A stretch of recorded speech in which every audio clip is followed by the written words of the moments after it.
When we started our work in Kolwezi in 2012, we saw desperate communities.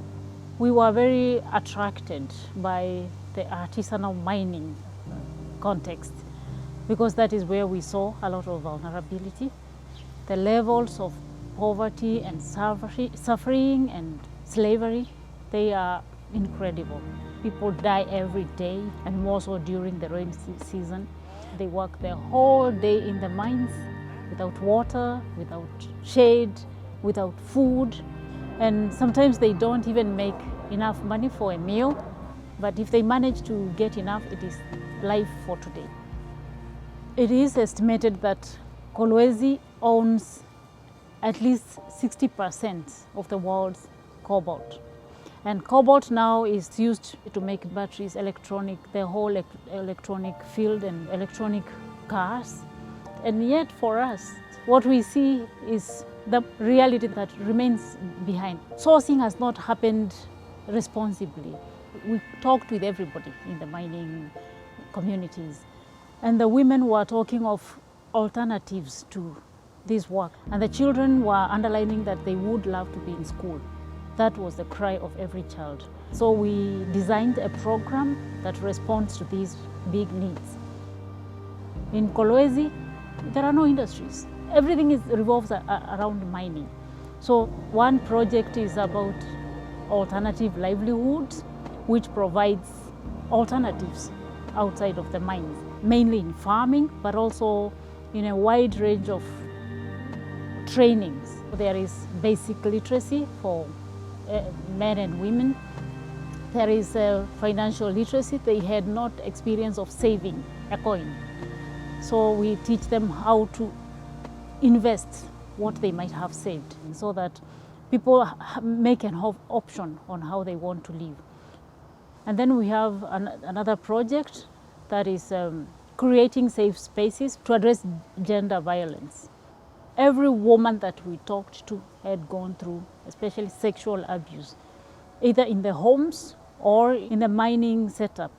One thing that is not very clear when we go to the mines, you just see people working, but there is a lot of sexual exploitation and violence that women that cannot bribe their way because they have to pay to access the mining area, then they have to give themselves to be sexually exploited to access this. And then we have another project that is centered on the protection of the child.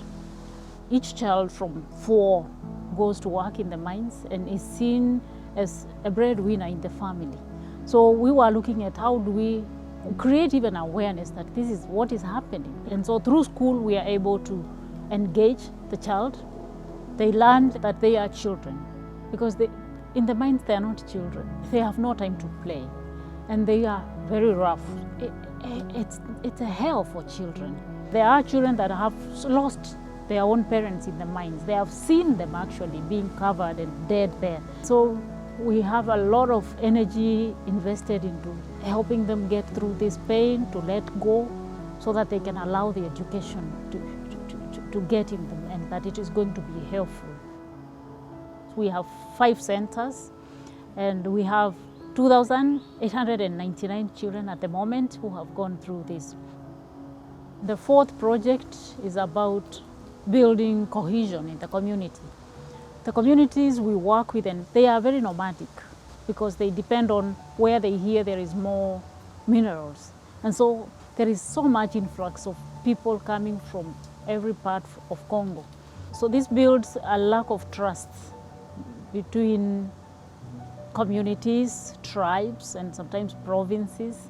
And so we had to talk a lot about this and also begin activities that address these differences. How do we use these differences as riches?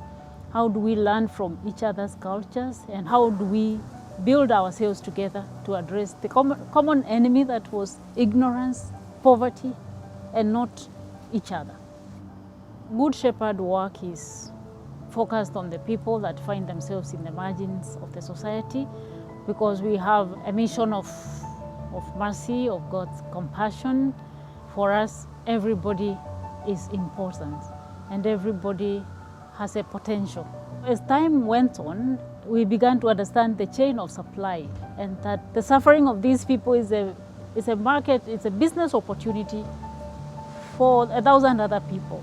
And so it became evident to us that we were disclosing information that was not comfortable for other parties that were involved in this chain.